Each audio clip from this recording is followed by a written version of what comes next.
നമസ്കാരം. കോഴിക്കോട് എരഞ്ഞിപ്പാലത്തെ സ്വകാര്യ ലോഡ്ജിൽ യുവതി കൊല്ലപ്പെട്ട കേസിൽ ഒളിവിൽ പോയ പ്രതിക്കായി അന്വേഷണം കർണാടകയിലേക്ക് വ്യാപിപ്പിച്ചു. കൊലപാതകത്തിന് ശേഷം പ്രതി ബംഗളൂരുവിലേക്ക് കടന്നതായാണ് വിവരം. ഇയാൾക്ക് പാസ്പോർട്ടില്ലെന്ന് പോലീസ് ഉദ്യോഗസ്ഥർ പറയുന്നു. മലപ്പുറം വെട്ടത്തൂർ സ്വദേശി ഫസീലയാണ് ലോഡ്ജ് മുറിയിൽ കൊല്ലപ്പെട്ടത്. കൂടെ മുറിയെടുത്ത് തൃശൂർ തിരുവില്ലാമല സ്വദേശി അബ്ദുൾ സനൂഫിനായി പോലീസ് അന്വേഷണം ഊർജിതമാക്കി.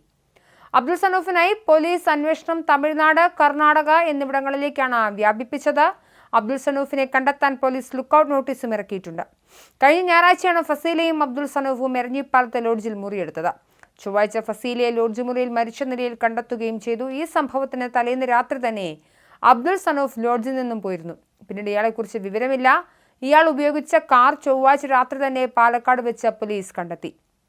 പ്രതി അബ്ദുൾ സനൂഫ് ഉപയോഗിച്ചത് സുഹൃത്തിന്റെ കാറാണെന്ന് പോലീസ് കണ്ടെത്തിയിട്ടുണ്ട്. വാടകയ്ക്കെടുത്ത കാറിലായിരുന്നു യുവതിയുമായി പ്രതി ലോഡ്ജിലെത്തിയതും പിന്നീട് മുങ്ങിയതും.